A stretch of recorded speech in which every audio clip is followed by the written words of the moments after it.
Okay, everyone, we're ready. Okay, we're ready. We are ready to start the lunch. A good friend of mine said to say, shh. It worked. I told you. Good afternoon, everyone. My name is Mark DeCourcy.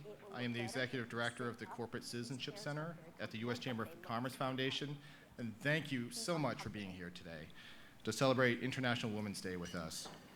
Thus far, we've spoken about the power of private sector to change women's lives, be it technology, business education, training on the job, or simply being a voice for the importance of the equality of women. We recognize that collaboration isn't easy, and it's with partners like all of you in the for-profit, nonprofit, government, and international organizations like the UN that we can make progress. Today, I have the distinct pleasure of introducing our luncheon moderator, Soledad O'Brien. I think many of you know her from her days at CNN, but she's done so much more since. She's an award-winning journalist, documentarian, news anchor, producer, spouse, mother of 4 kids. She's best known for her work at CNN, but not just Black in America or Latino in America that she is known for. It's also her work at HBO with Brian Gumbel.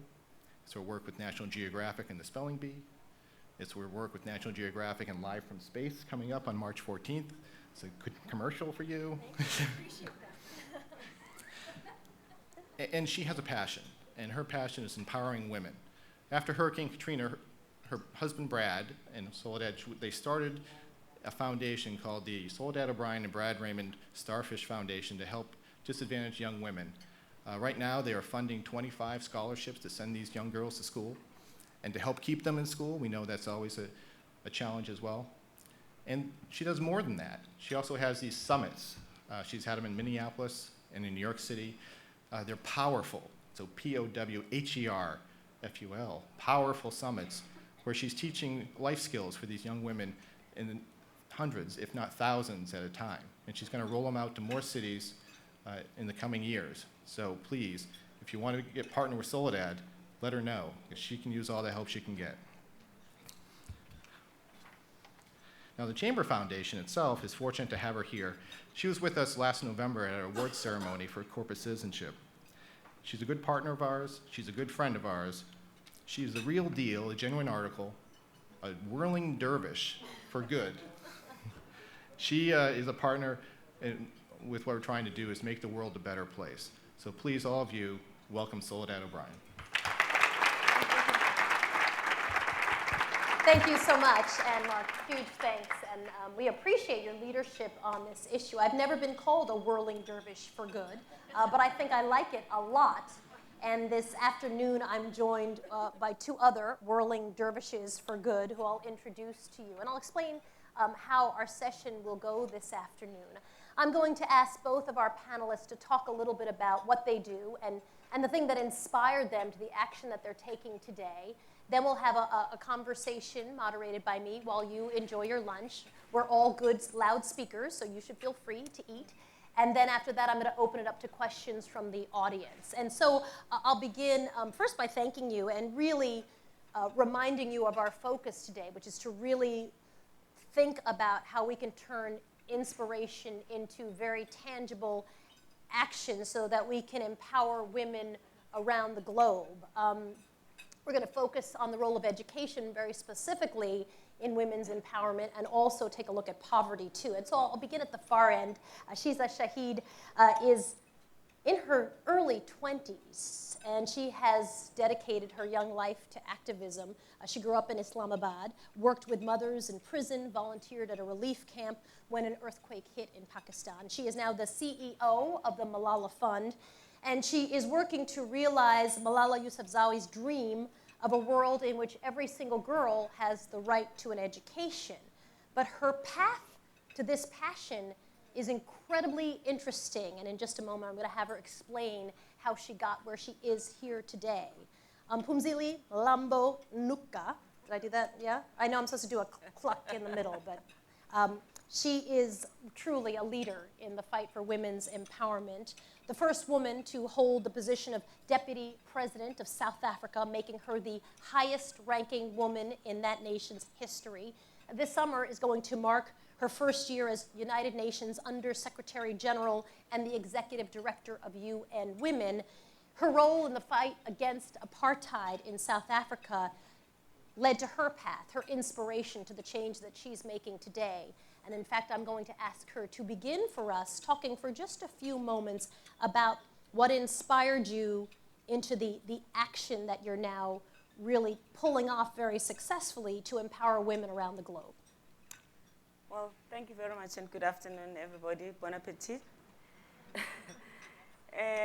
Well, I grew up in South Africa under apartheid. And if you are black and you're in my age group, not to take a stand against apartheid was something that was more difficult to do because one lived and grew up in a community where there were so many injustices in front of your eyes every day. And you were part of a collective of other young people that were activists. So that spurred me into action. And it was very clear that we were not going to push apartheid away by not being active. It meant a lot of belonging to begin with, being part of something that I think is very important, especially for younger people to know that it's important to be part of something that is bigger than you. It was also because one also had other people that were inspiring to us in the community that you looked up to. So people that mentor you and nurture you created a path that you could be part of. And of course, before I knew, this thing had consumed all my life. I just couldn't imagine my life without being part of that kind of action, which was focused on ending apartheid, and in the process also fighting gender-based injustices. And Shiza, talk a little bit about your background. Thank you, Soledad and Phumzile. It's such an honor to be here on this stage with both of you. I grew up in Pakistan, and Pakistan is it's a difficult place for women. It always has been, and in my adolescence became increasingly so. I grew up in the post 9/11 era, so rising geopolitical instability, which led to growth in extremism, really hitting the cities of Pakistan in a way that hadn't before. I was lucky in the sense that my family prioritized my education, so I always had a chance to go to school, to go to the best schools. But it was very clear that around me that wasn't the case, and that women were the greatest casualties of culture, of the geopolitical situation, of the economic situation, and of the existing power structures. So as Pakistan descended into chaos, I tried to make sense of what was happening around me by volunteering in a number of situations, women's prisons, earthquake relief camps, really the areas where the most underprivileged, most discarded women lived. And that's where I came to understand what it meant to be a woman in the most difficult situations in the world, and all of the various factors that a woman had to rise above to have any chance at something better, at a somewhat humane life. When I was 18, I was lucky enough to get a scholarship to go to Stanford, and that opened up a larger number of doors for me. And as I accessed that education, I felt a growing sense of accountability to those back home who didn't have that chance. One of those girls I felt accountable to was Malala. I met Malala about 5 years ago when she was 11 years old, and she had just started speaking out. The Taliban had taken over her hometown, the Swat Valley. They were banning girls' education there, and nobody was speaking out about the violence. So I thought I had to intervene and help her become a more powerful activist. That's where my relationship with Malala began 5 years ago. And after that, I tried a number of ways to understand how I could most effectively empower women. I worked in business. I worked in policy institutes, I worked in government in Pakistan. But when Malala was shot by the Taliban about a year and a half ago, I was working as a business consultant in the Middle East. And that's really where I decided I had to dive in fully, because the intensity of the tragedy that had hit, the statement that had been made about women and girls and those who were trying to squash their rights was such an extreme statement. And I knew that if I was going to give my life to it, that was when I would do so. So about a year and a half ago, I really left all other paths behind and started full-time developing what is now the Malala Fund. You both have talked about a holistic approach to empowering women. And when we started our foundation, I realized, and I was fairly naive, I was just a reporter who had covered Hurricane Katrina and saw a bunch of girls in New Orleans who needed help. And I thought, oh, you pay tuition, solved, done. And you realize that that's just sort of a first step, and there has to be some kind of holistic approach. So when you talk about a holistic approach to empowering women globally, Phumzile, what do you mean? What are the elements of that? No, the woman's life is a cycle. It starts when she's born, she grows up, goes through different stages, and at every stage, there is a need that you need to satisfy. Something that I call sometimes the she imperative. To begin with, women are exposed to a lot of violence from the time they were born. In many countries, now that, especially I work for UN Women, where I deal with women around the world. So the safety of women and the security is an important thing, whether they are in areas of conflict or not. So that's my S for she. The H is human rights. The lack of respect for human rights is so intense in many parts of the world. It is because of the lack of the respect of women and girls' human rights that they're denied education, that even in countries where either in a constitution or there is, for instance, legislation that protects their rights, it's just ignored with impunity. And of course, the empowering of women for the E.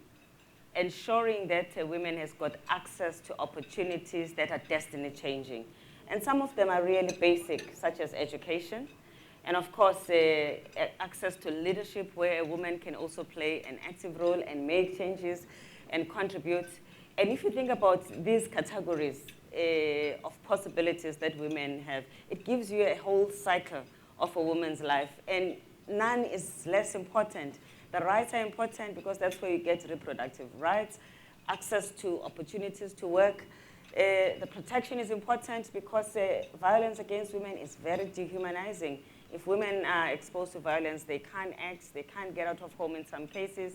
If they experience violence in their own home, you can imagine your home is not a refuge. It's a place where you just expect, oh my goodness, another day of, suffering. And of course, empowerment and giving you the possibility to fulfill your potential, to be a full citizen, to make a change, and even just to chill. I worry there's a P on top, which is poverty, right? Yeah. And there's often people say, well, we will definitely get to all of those things as soon as we solve poverty. Well, actually, it's the other way around.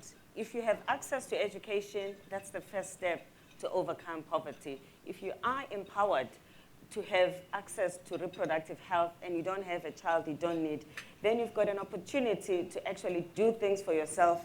Because once, for instance, a young woman has a child that they don't want, that's their first appointment with poverty.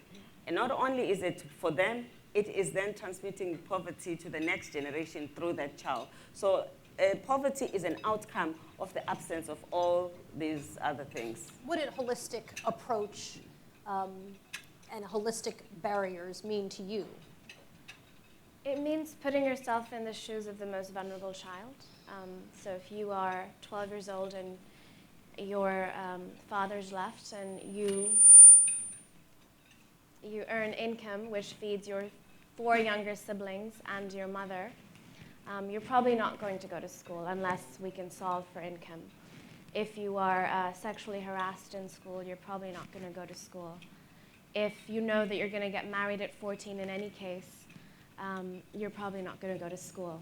And so really recognizing the specific local conditions and the barriers that girls face to education and tackling it in a holistic way so that we're creating solutions that aren't just outward in, but inwards out, that the community owns, understands, creates, and we're just there to stand shoulder to shoulder and to support.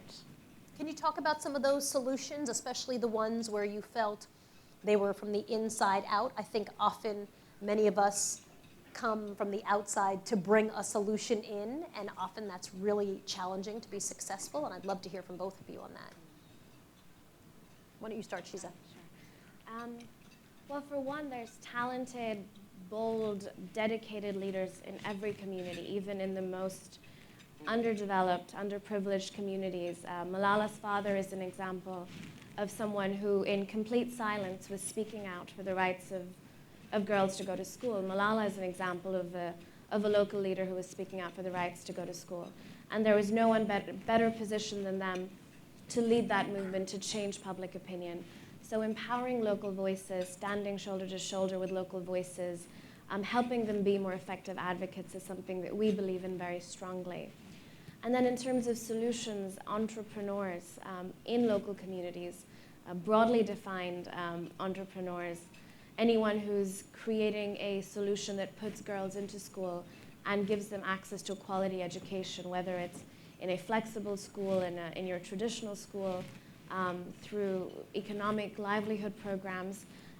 There's a wide range of things that are happening if we go into these communities and look and listen with humility, with a true desire to understand what's happening and to help those who are creating those solutions move forward, rather than coming in with a laid out plan that we're then trying to implement. I think in addition to having to support, respect, and nurture what is there in the communities, most of the people in the communities need partners, because it's very difficult to solve some of these huge problems by yourself. Partners may be people in the communities, partners may be governments, partners may be organizations, and most important in the context of women, men. Because the men are missing in action. Because violence against women, it's men's violence against women. So it has to start with men being partners, for instance, to help to address this issue. Fortunately, we are seeing signs of men that are coming out and taking responsibility. What's worked on that front? I would imagine there are many versions where when the advocate is not the actual person who's being helped, but someone from the outside can really move an issue forward. Best example is fighting apartheid in South Africa. Apartheid in South Africa had several pillars. It was the struggle of the people in the community, it was the struggle of the South African in exile and diaspora, and it was international solidarity. And all played a significant role in bringing about change. Empathy, solidarity, doesn't always have to imply that you have experienced the suffering that you are about. And I think this is what makes us human, that you can feel the pain of another person so intensely, which is the point she was making, so intensely that it spurs you to act. And that is why, I would care to talk to the people sitting here.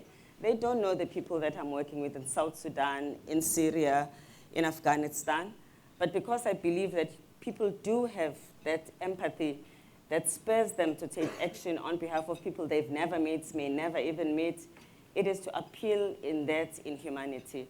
So women's struggle needs men. Local struggles need international actors. But above all, governments whose responsibility it is to protect citizens, they must have legislation that protects, supports, and empower women. And the legislation also must be implemented, because that is also another challenge. We've seen many countries with constitutions in which gender equality is enshrined.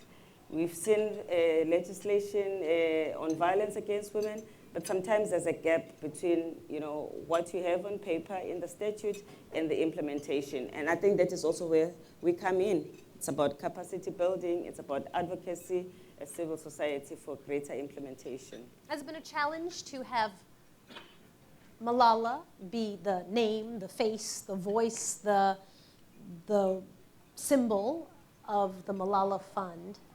Is that all good? Are there challenges with that?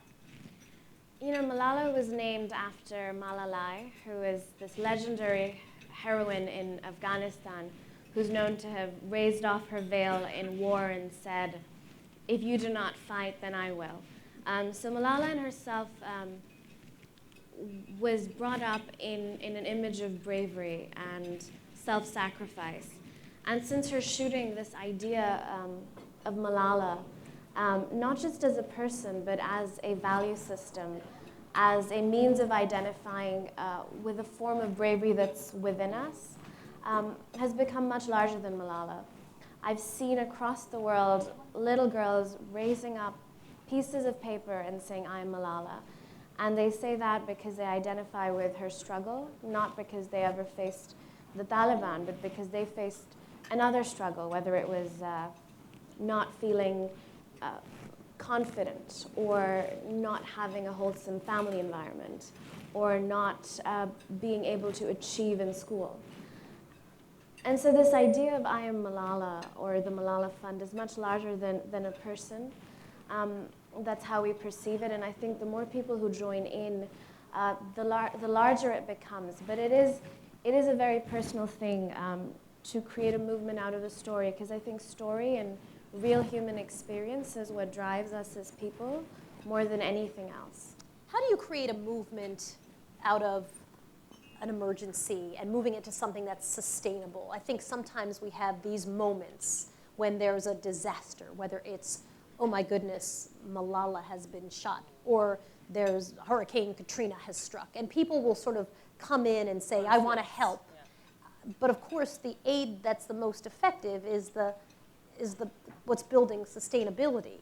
How do you balance those things?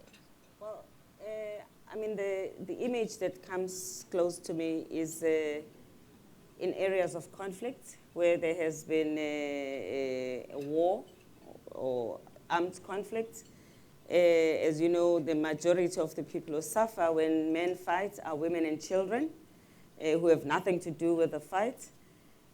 Focusing on investing on the people that really are genuinely concerned with the peace is one way of making sure that you create a sustainable intervention and addressing the things that are going to be there for their lives in the long term. For instance, in many of these countries and situations of conflict, the first thing that women will tell me is that we want a ceasefire. That's what the women in Syria are saying every day. We don't want children to be soldiers, because that is another way of creating a next generation of gun-toting young people. They will obviously also want emergency support and humanitarian needs, but it is never outside looking at the long-term issues also of reconstruction and social welfare of their children, of their communities. They would want to create a school in the middle of a war in order to shield the children from the pain of living in a war situation. You know, the concept of having peace in the middle of a storm. For children, that is always going to be very important, that you shield them as much as possible. You give them relative normality as much as possible. But that is also important because you're just giving them a memory to hold on to for the rest of their lives, so that they're not every day just exposed to the violence. They've got moments where they can actually escape and be children. So it's really finding those things that you can plug into that are important and that would have irreversible impact emotionally, especially as well. What does economic empowerment look like in 5 years, Shiza? You will feel like you have been successful if what markers have been met in 5 years, let's say. If girls across the world have a chance to gain the skills that will enable them to have a better future, so some means of getting an income, some ability to interact with their wider social environment, and a sense of self-confidence in themselves. And around the world, girls don't have that today. Even in the most privileged parts of Pakistan where I grew up, we've had some amazing progress with the feminist movements in the West, here in the US, but we haven't seen that same progress in MENA, in South Asia. And we need to move forward with women's rights in those areas. Do you worry about fatigue? That at some point someone rolls their eyes and says, oh, women's empowerment, we're still talking about that? Well, what is there? What else is there? It's not as if one has a choice and an option to stay at home and say, you know, those who can't go to school look through the window and see children not going to school. It is just one of those things that I don't even entertain that, let me put it that way.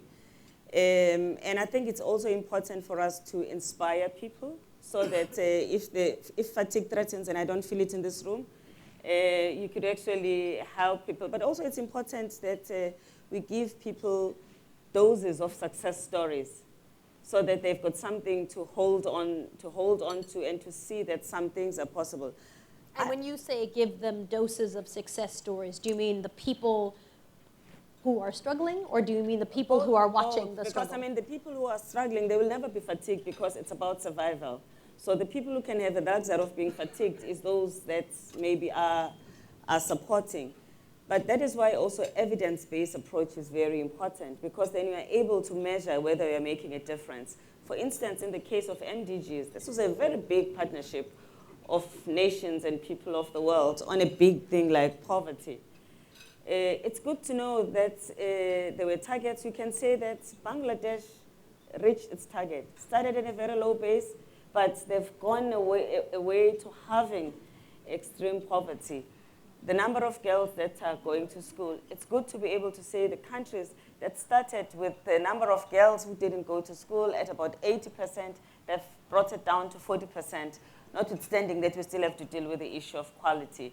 So I think being accountable, measuring your success is an important part of making sure that you manage the fatigue.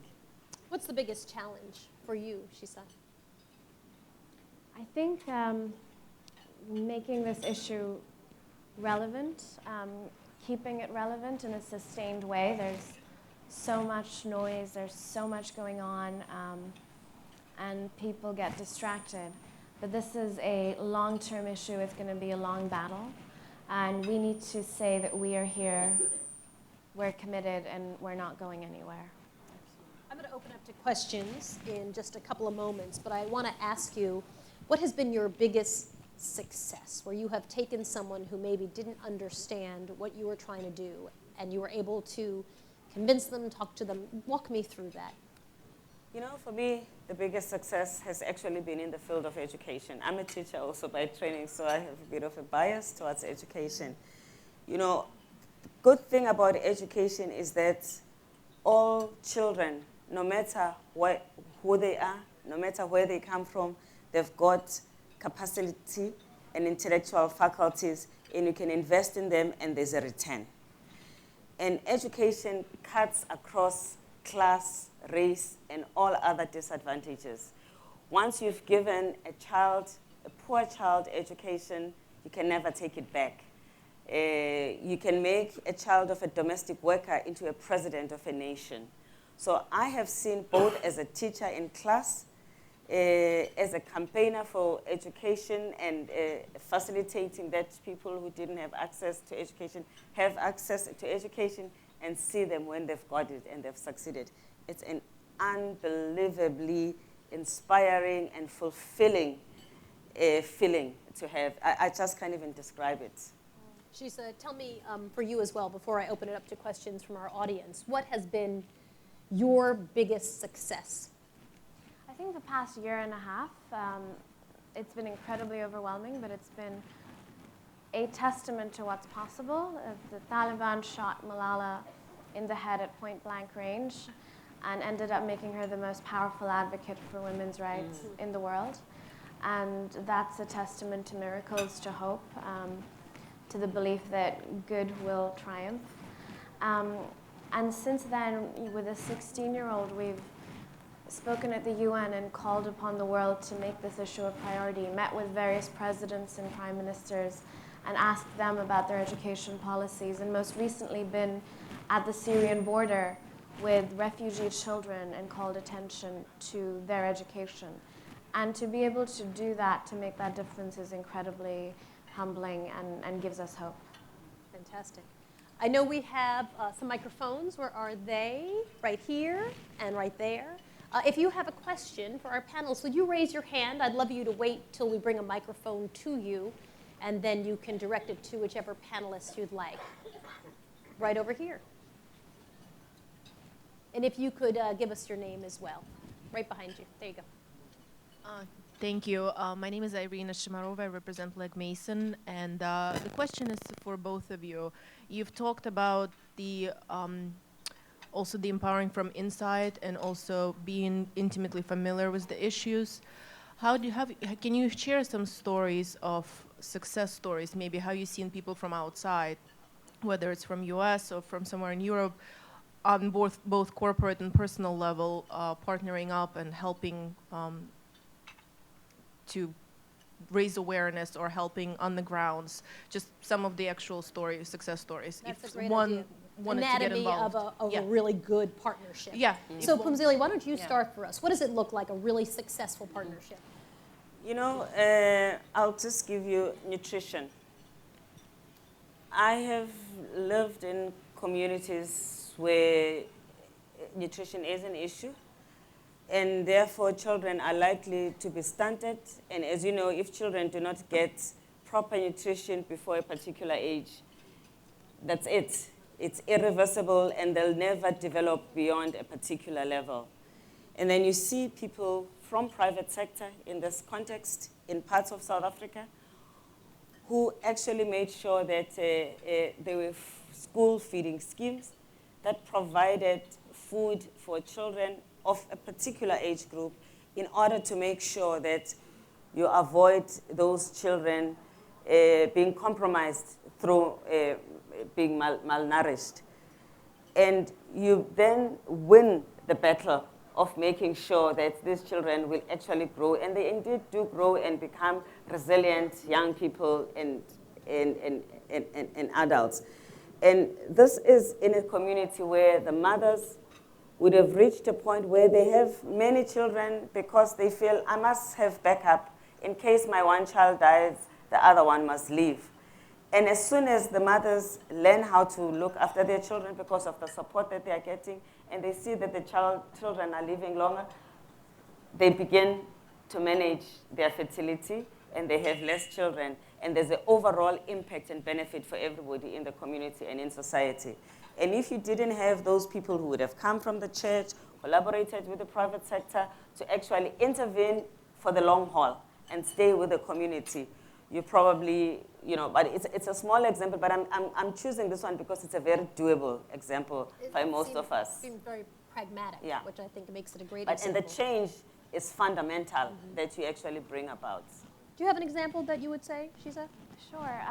It's incredibly exhausting to be swimming against the current in a lot of these societies. I've tried that. It wears you down, and sometimes you're not sure if you're doing the right things or who your friends are or where to turn to. So I'm a big fan of programs that empower and support entrepreneurs, community leaders inside communities. When I was growing up in Pakistan, I would reach out to a lot of people in the US and had the benefit of my mentors here, the benefit of getting resources. I'm going to stop you just for a second. Will you move your hair off your mic? Is I that think what's been that's doing it? Yeah, that's the doing. Okay. Perfect. Well, Thank you. All right. So you were saying? Figured it out. So programs that empower entrepreneurs, community leaders in communities, inside communities, and really reach not just the elite entrepreneurs, but grassroots community leaders. I've seen them have immense success. Fantastic. Thank you for that question. Access to microcredits. Really, really amazing enabler of empowerment and change of the quality of life of women.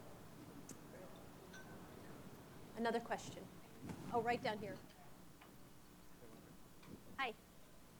Hi, good afternoon. Thank you so much for joining us and for speaking with us this afternoon.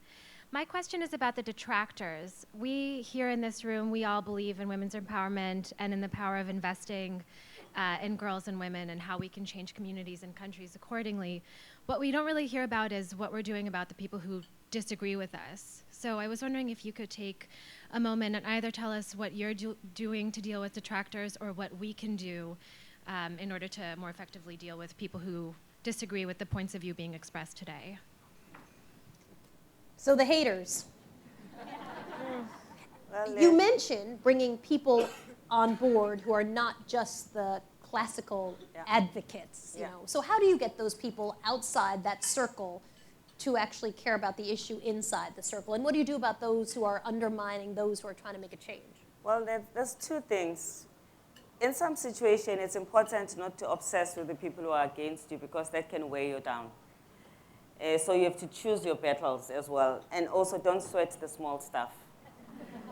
Having said that, eyes on the ball and look at the bigger picture.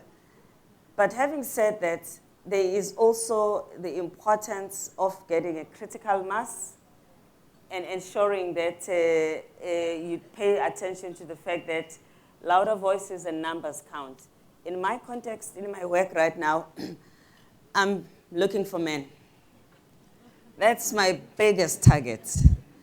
Because the issue of emancipation of women isn't a woman's issue, it's a societal issue.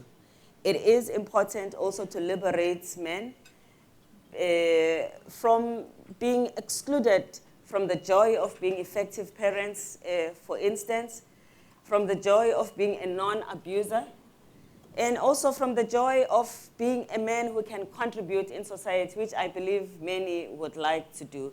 And sometimes we have closed the women's struggle and privatized it and locked the door. So opening the door so that you actually have these partnerships, because what are we looking for? We're looking for a society of men and women, shoulder to shoulder, side by side, and together making the world a better place. And that has to be experienced in order to be believed. So reaching out to the people that you may even think against, but maybe they're just indifferent or they do not know how to make an entry point, and showing the possibility of being a part and the joy of being part of something And I would think that maybe makes the a difference. math of being a part of something, right? Earlier you talked about how you wanted to really show measurable impact. Yeah.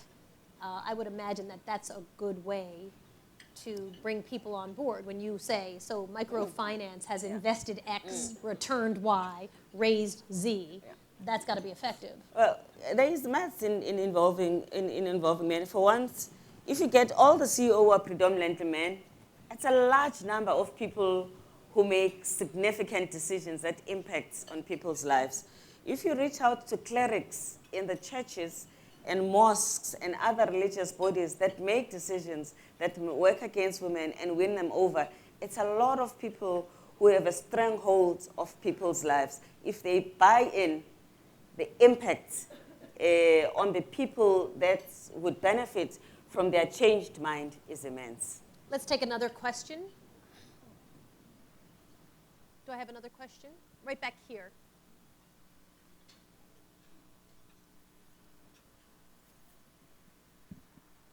Hi, thank you. This is terrific. My name is David Wofford. I'm with a small women-owned business based in Washington, D.C. called Meridian Group International. We do a lot of workplace health programs. And the question to the panelists for me is, it's always striking to me on Women's Day events that health and women's health and family planning and family health seems to be always second tier when it's clear that reproductive health and family planning are essential parts of getting girls into school, changing the family and other things. And why do you think reproductive health and family planning is always a second tier issue? I heard you mention it in part of your comments, so I'd be interested in your thoughts on that. Why don't you start for me, Shiza? Sure. You know, in many parts of the world, we see keeping girls in school through adolescence as one of the most effective ways to prevent early marriage, to lead to having children very, very early. It's a huge crisis how frequently we have child mothers, the mortality rates that are resulting, and then the decline in family health that happens when you have very young mothers who have not yet managed to finish school, who have not yet managed to gain skills that will allow them to earn an income. So for us, as we develop our programming, it is vital to focus on adolescent girls. We've seen a lot of progress in primary school education across the world, but girls are still dropping off around 12, right as they reach that marriageable age, right as reproductive health becomes relevant. And so for us, as we advocate, as we invest, keeping girls in school through that period so that they're understanding what reproductive health means, what their choices are, so that they're delaying their marriage, so that they're having children later, is something that's a huge opportunity for development. Why do you think it's sometimes second tier? Is it a challenge to have conversations about it in other countries, do you think? I don't think it is so.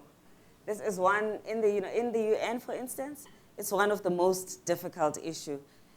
It's women's fertility and reproductive rights and health. So sometimes it is avoided because it's a difficult subject. But also, I think there was a time when we treated this as a specialist topic where you needed people with special expertise.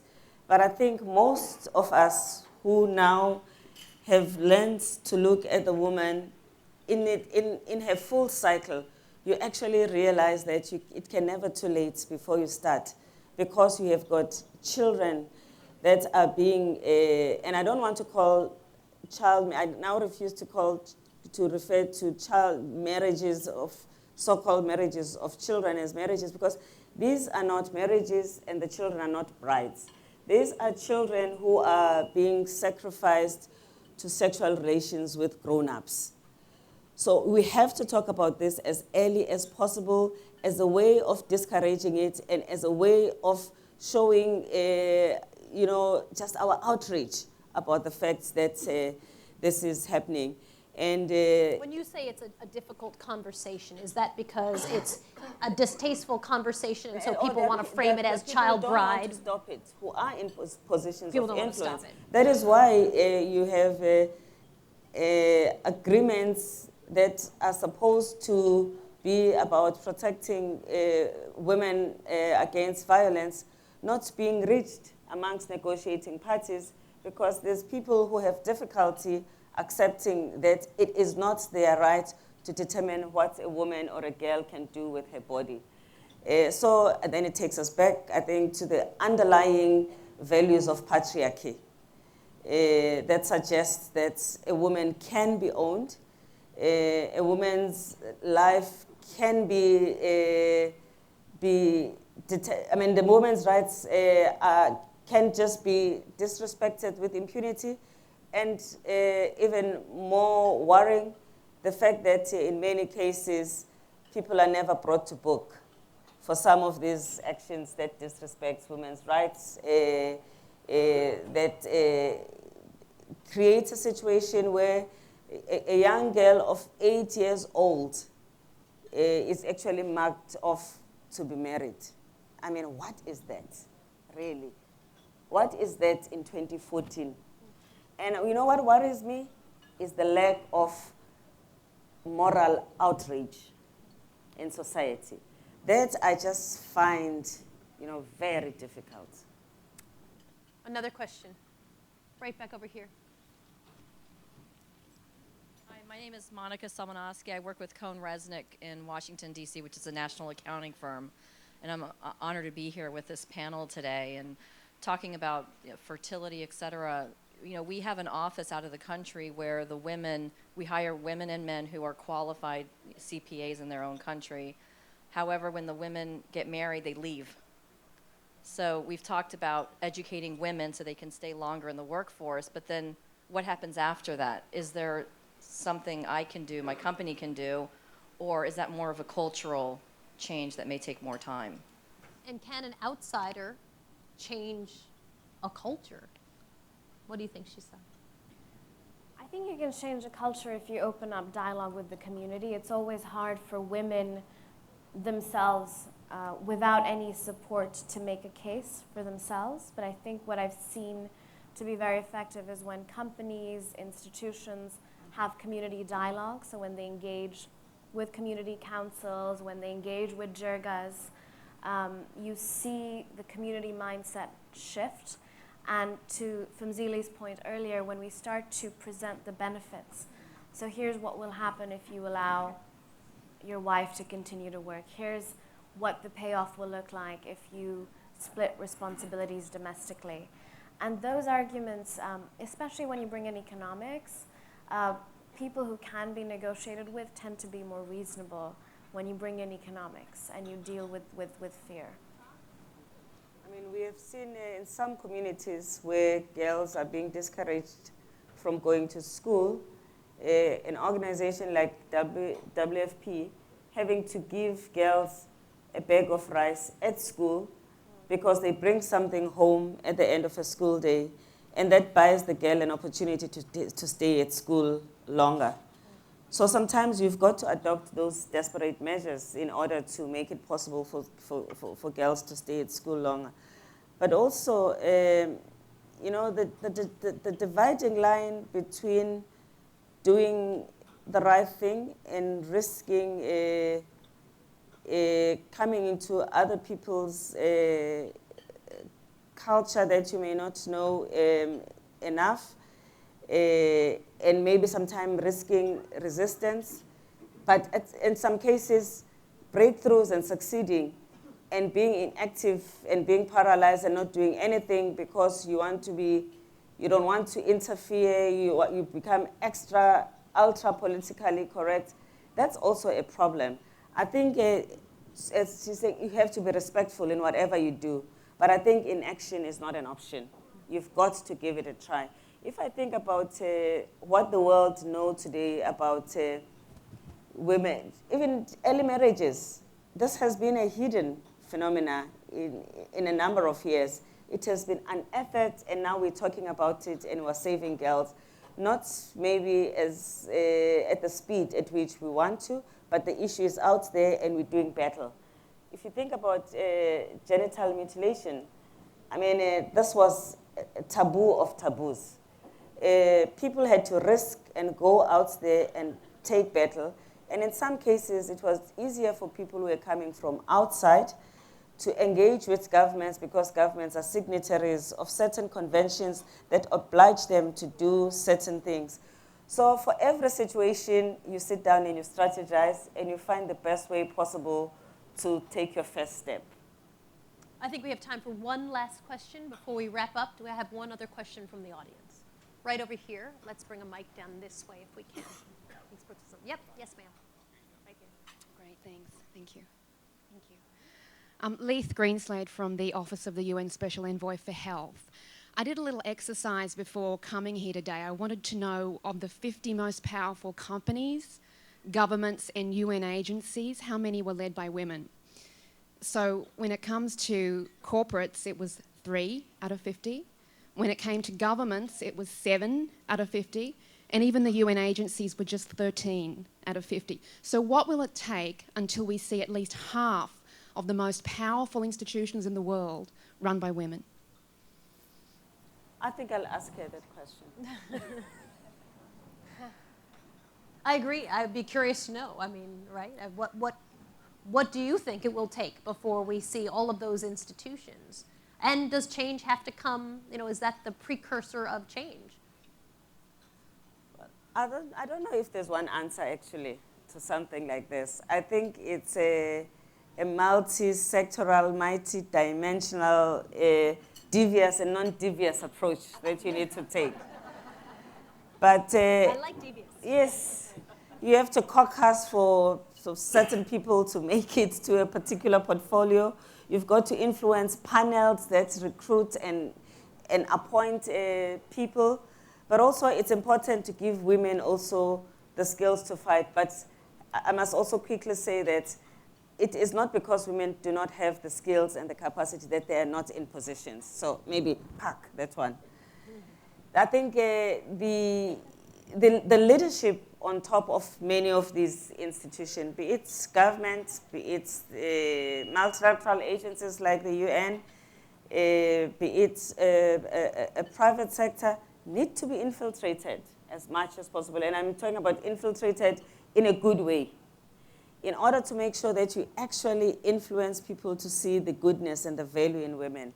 And providing the information about the difference that women make is also very important.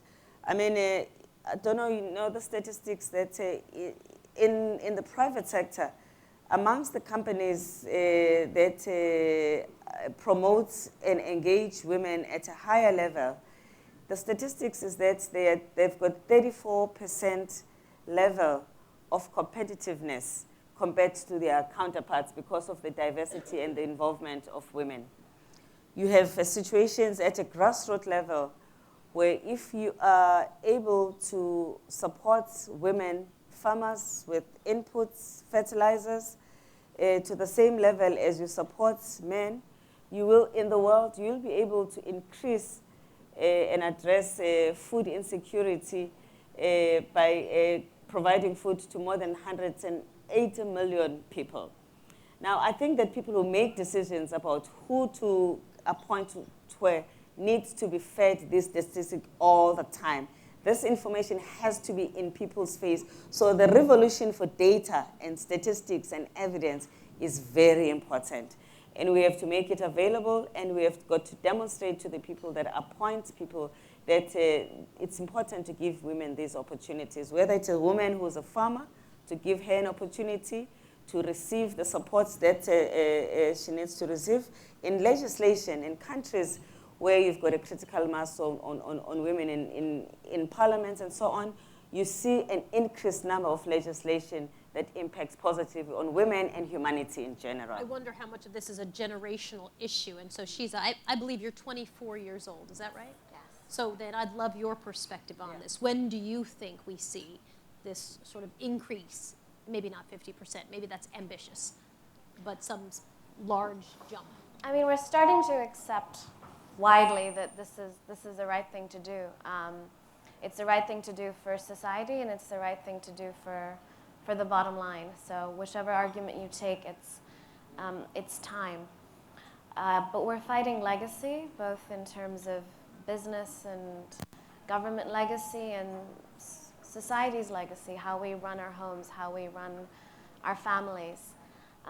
So it's about business leaders stepping up, government leaders stepping up, and it's about women believing in their own selves and creating around themselves networks of support that enable them to fight and to rise up. And we know that a world where 50% of our institutions are run by women and 50% of our homes are run by men is the goal, and I think that wasn't accepted before. So to end on a positive note, recognizing the goal is definitely a step in the right direction. What would you like people in this room to take away as engagement? You would want them to walk out the door feeling like they have been motivated to do what? You know, not being involved is not an option. So, tick. And it's important to do what you can do in the area in which you are. Sometimes when people ask me, what can we do with UN Women? Of course, I've got 101 things to do. But the important thing for me is that people internalize what needs to be done to support women, and they start where they are. If they are in government, they must change the way their government works so that they can make a difference. If they are private sector, they must change the way their company works. They must go back and check, have we promoted women? Do we have appropriate policies on sexual harassment? Do we procure from women-owned companies? Do we invest in the education and training of women employees in our company? All of those things, which are relatively easy to do in one's environment, are just as crucial as doing something out there. And it is only when we change people one by one where they are that we actually make a difference, because we cover everybody. So take responsibility, Do it where you are. And if you do it where you are and you do it outside as well, you are my hero. Phumzile, And thank Shiro. you. Shiza, thank you very much. Appreciate a round of applause for our panelists today. Phenomenal. Thank you so much. Thank you.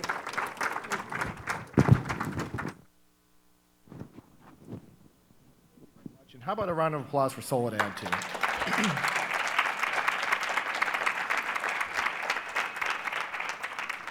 And there's a couple ways right here on the stage that you can stay involved. Soledad's foundation and Shiza's Malala Fund. If you haven't had a chance to talk to them today, please go to their website or talk to the Chamber Foundation staff, and we'll make the introduction so we can all stay involved with them. And the Chamber Foundation, with our partners at the Kennedy School at Harvard, will be hosting roundtables throughout the country for the remainder of the year to keep the conversation going. So please join us with that. Now I'd like to turn your attention to the part where we hear from you at the breakout sessions. And right through this hallway here, we're going to go to our breakout sessions. It should be on your badge, and it should be marked each room, the discussion that's taking place. So if you all just take a few minutes to gather your things and head down there, we'd appreciate it. Thank you very much.